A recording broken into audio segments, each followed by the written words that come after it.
glaze fest. This is going to be a glaze fest. I'm sorry, but this is my early pick, Gino, for funniest ad of the Super Bowl. We set out to make an ad about finding the perfect banana. So if that didn't lend itself to comedy, I don't know what does. We looked at the data from our own app. We have, fun fact, delivered 1.8 billion bananas. It's our most ordered item. There are 32 million shopper notes that have been written about how people want their bananas, and it's the most frequently commented on item of like, I want it exactly this way. The commitment to getting you the perfect banana is really emblematic of our larger commitment to quality. So we're like, let's use the humble banana as an exemplar for this key attribute of our brand. Then we thought, okay, what if we made kind of a comedic music video, dance video about finding the perfect banana? And that led us to this idea of, you know, the Europop duo Benissimo, fronted by Ben Stiller and Benson Boone, singing a song about bananas, directed by Spike Jonze, choreographed by Robbie Blue. Last year,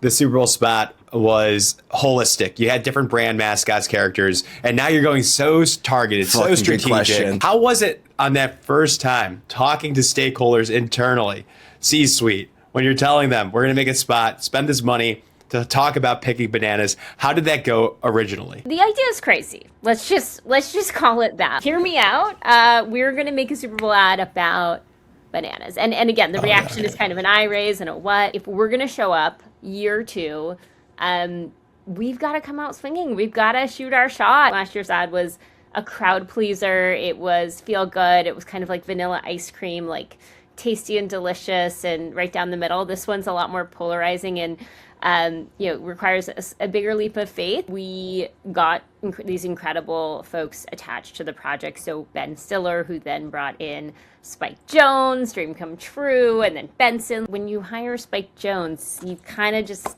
you're hiring him so he can do his thing. These are the best and the brightest of Hollywood, and they all kind of converged. We shot it, as I'm sure you can tell, on vintage 90s tube cameras, shot in 4:3 ratio. The resolution is, not going to look perfect on your HD TV, and it's not going to fill up the screen, and that is intentional because it gives us a sense of place and time that feels kind of otherworldly. Anytime you give people the permission to create an entirely new universe, people just react and love that they get to kind of put their stamp on it. Hopefully we'll kind of radiate through the screen on game day. Laura Jones, Instacart lets you choose your banana. Get it just how you like.